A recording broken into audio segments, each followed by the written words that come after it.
Yo, yo, yo, what is up, y'all? It's Cone back here again tonight with another episode of After the Buzzer, the show where I recap the NBA games from the night. Make sure to leave a like and subscribe before I get into this one, and comment down below what your favorite moment was from tonight's NBA slate. Of course, the topic of this video, the main guy I need to talk about before anything else, is Ja Morant. Ja Morant had a career-high 52 points tonight, 22 of 30 shooting, 4 of 4 from 3, 7 rebounds, 2 assists, including this insane poster on Jakob Poeltl. And then this absolutely ridiculous play, like legitimately right after that with him and Steven Adams. Still standing. Adams going long. Morant.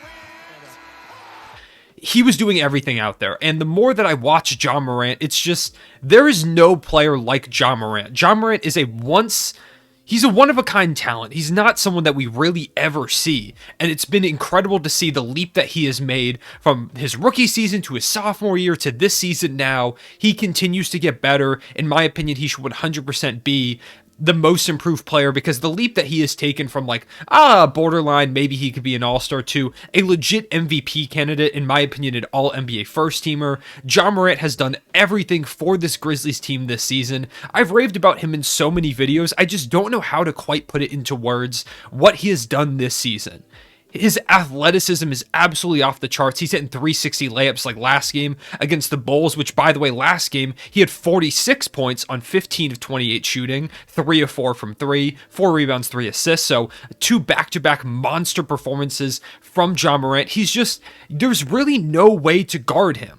His athleticism, his shiftiness, his ability to shoot the 3-ball now, which he's been doing pretty reliably this season. He can dunk on you. He can shoot a 3 from wherever he wants. He can hit 360 layups. He's a great playmaker, so if you dive on top of him, he's going to kick it back out to someone. And this Grizzlies team is so good that Ja Morant can hit shooters. You can't just double Ja Morant. He has become so effective on the basketball court. Every move that he makes, I cannot think of a single player. I mean, obviously, I've only been around 21 years on this planet, but even way before, I can't think of a player that has played like Ja Morant does to a T. You can compare him to the other athletic point guards of the past, Russell Westbrook, Derrick Rose. I see some John Wall in him, but even so, he has taken so many bits and pieces from those athletic guards' games that it's not the same guy. This is not another Westbrook clone or a Derrick Rose clone or a John Wall clone. He's none of that. He's a better shooter than those guys. He's maybe not as athletic as some of them, but still insanely athletic. He's so fast. He's a great playmaker. He has bits and pieces of all those different guys combined into one powerhouse of a player that you just cannot stop on the basketball court. Ja is so special, and he is so fun to watch. There was some talking head, I can't remember who it was, maybe it was a commentator or something like that said something like Ja Morant might be the most must-see player in the NBA right now. And when I first heard that, I was like, that's kind of crazy. I'm really not sure about that. But the more that I watch him, the more that I think about that, they might be right, whoever that was. Because Ja Morant, every single play, every possession he's out there on the court, he has the chance to dunk on someone, have the most athletic and acrobatic layup finish you've ever seen, make an incredible pass. Every play that he's out there on the court, a chase down block on whoever's out there because he's ridiculously athletic. He can dunk with his entire neck area above the rim. It's hard to believe what we're watching from him in his third season. His third year. It's not like this is a guy where it's his 5th, 6th year, he's finally breaking out into becoming a superstar. No, he's doing this in year 3. He's the best player on one of the best teams in the NBA, in an NBA that is incredibly talented, and there's a ton of great teams. He is leading one of the best teams in the league in his third season, putting up 46-point games, 52-point games, 52 points on 22 of 30 shooting. That's 73% from the field. And he was doing it with such a different array of moves against a Spurs team that has good guard defenders. They have a good rim protector in Jakob Poeltl, who Ja Morant dunked on. It didn't even matter. There's nothing you can really do to stop this guy. And it's so fun to watch. He's going to win an MVP. He's going to be an all-NBA player so many times. He's going to be a consistent all-star starter. He's one of the top 3-4 guards in the NBA right now. I've seen some people say he's the best guard in the NBA. I'm not quite sure I'm there yet, just because, we've got Steph Curry and stuff like that. But, he's right up there. He is certainly in that conversation with the things that he's been doing this season. it's incredible to watch. I really don't even know what more to say about it other than he's special. He is a one-of-a-kind player. We don't see players like Ja Morant come around very often. So appreciate what he's doing right now. And I feel like everyone is rooting for him. I don't think I've seen anyone out there who's like, oh, I want Ja Morant to fail. Like, you know how like every time a young NBA star comes up, there's always going to be people that are like, oh, I want to see him fail and stuff like that. I don't think I've seen anyone. Even teams like the Warriors, who he notoriously like beats up on, for example, in the play-in tournament last year, I don't think Warriors fans hate him. Maybe I'm wrong. Maybe there is some fan base out there that doesn't like him. If you don't, I guess let me know for research. But Ja Morant's just so special, and he's one of those players you can't help but root for. Ever since he came out of college, coming from kind of a smaller school, he was just someone that, watching him in the NCAA tournament, I was like, this dude's going to be special.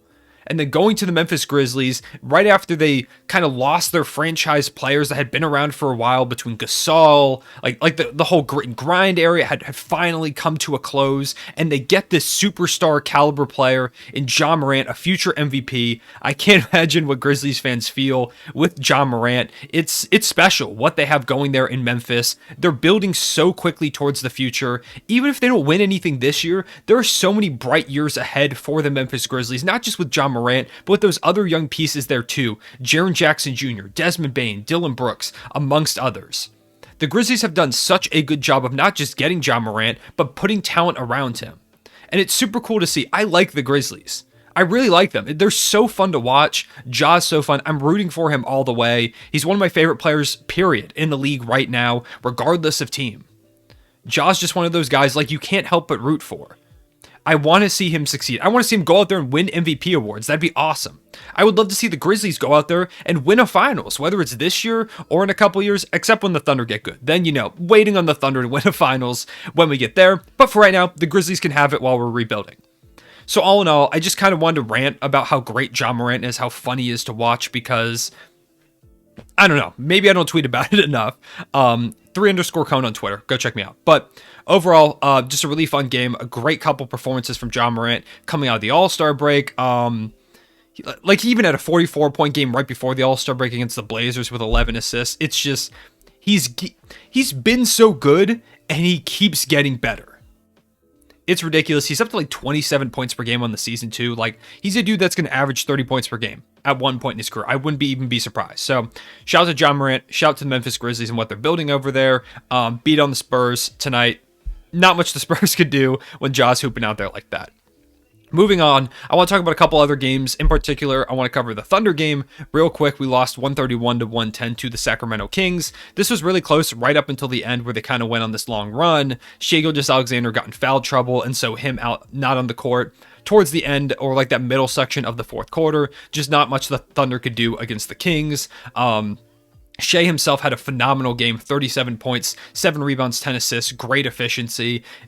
He's just doing everything coming out of the break, 3 straight 30-point games or more.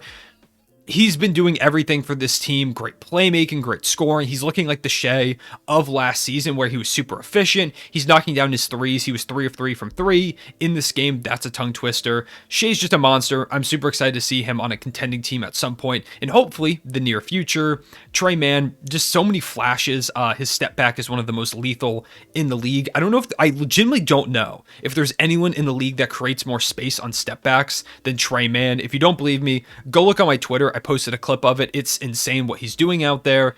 He's got he doesn't knock them down more than anyone, but at least in terms of space he creates, he might have the best step back jumper in the league. It's kind of insane.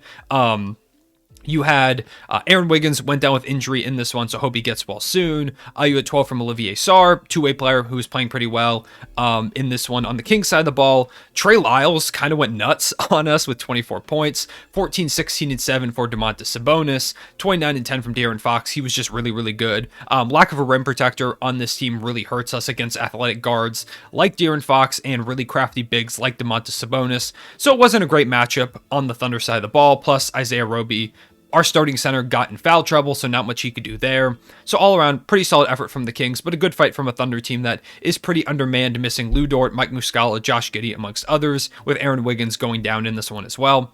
You have the Toronto Raptors destroying the Brooklyn Nets by 36 points, 133 to 97. Scotty Barnes in particular was incredible in this game. I think he had like 24 at half on 10 of 10 shooting.